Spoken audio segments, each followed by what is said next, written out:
Minecraft is full of different structures and even villagers that lie across the map, but we never get a clear answer that tells us how they got there or where they even came from. Well, by analyzing secret hints and lore put into the game, we can figure out what events happened before we spawned in the worlds and piece together the story of Minecraft. It all began centuries ago, before there were any temples in the desert or mine shafts underground. It was a new world ready to be cracked open like an oyster for whoever stumbled across it first.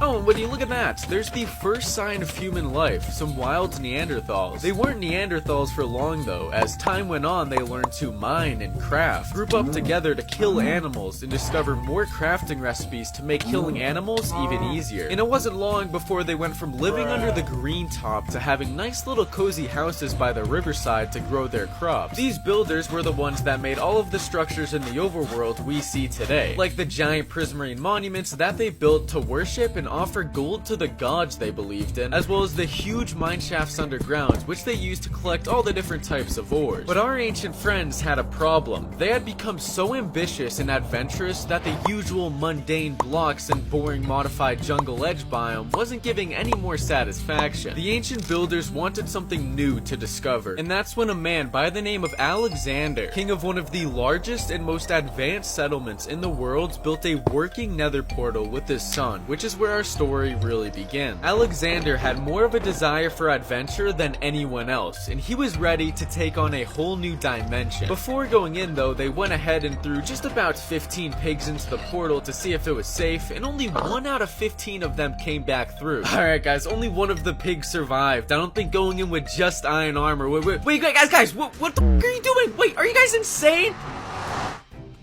As soon as they entered the nether, they were taken off guard by a huge wave of heat, similar to that of opening an oven baking cookies, but this place didn't smell good. And after seeing a giant white cube explode some of the remaining pigs from earlier, he immediately ordered a team of builders to start constructing huge red fortresses that were similar to the castles they had back home. These nether fortresses would be used to protect themselves against the harsh nether environment and to serve as a place to settle in and store their loot. To add even more to this nether society, huge stone bastions were built to house pigs for easy food access, and several nether portals were built with backup escape gear to provide quick access to the overworld. Everything was going splendid, and Alexander was ready to launch another new expedition to conquer the depths of the nether, but on one dark morning, things would take a turn for the worse. In need of food for the trip, the king sent his son out alone to the bastions to get some pork chops, but when he arrived, he noticed something awfully strange about the pigs. Half of their flesh had melted off of their bodies, revealing their skeleton from beneath, and a coat of green fungus lined the border between skin and bone. They looked dead, but they were well alive, so the prince went to kill one of the animals to see if it'd still drop a pork chop. Rotten flesh?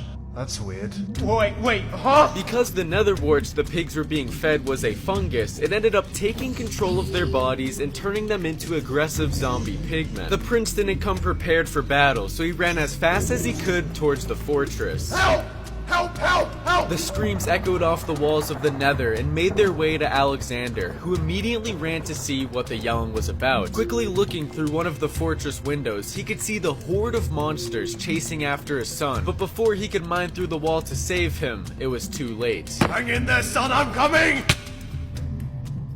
As he got closer to where his son had just died, the blocks in the area changed from a red netherrack to a brown and mushy substance with what looked like faces printed into it, staring back at him, screaming for help. To his right lie his son's skull, which now turned from a concrete white to withered and black. He picked up the skull and gathered the blocks, which now held his son's soul, and went back to the overworld with the mission of bringing his son back to life. He felt that his cravings for exploration and power had gotten his own son killed, and bringing him back was the only way he could ever forgive himself. Despite his high reputation though, everyone in the kingdom began to think he had gone insane and didn't think there was any way he could bring back the dead. But the king was obsessed, and after multiple tests, he figured out that there was some sort of energy hidden in the soul sand. When he ran over it with soul speed boots, small souls would be released out of the soul sand, giving him speed. Not only that, but he noticed soul sand gives life to netherwarts in a lifeless environment if grown on it, which led him to believe if he could somehow combine soul sand in his son's dead skull, he could bring him back to life. And after countless attempts of trial and error in his dark basement, he finally figured it out. Or at least he thought he did.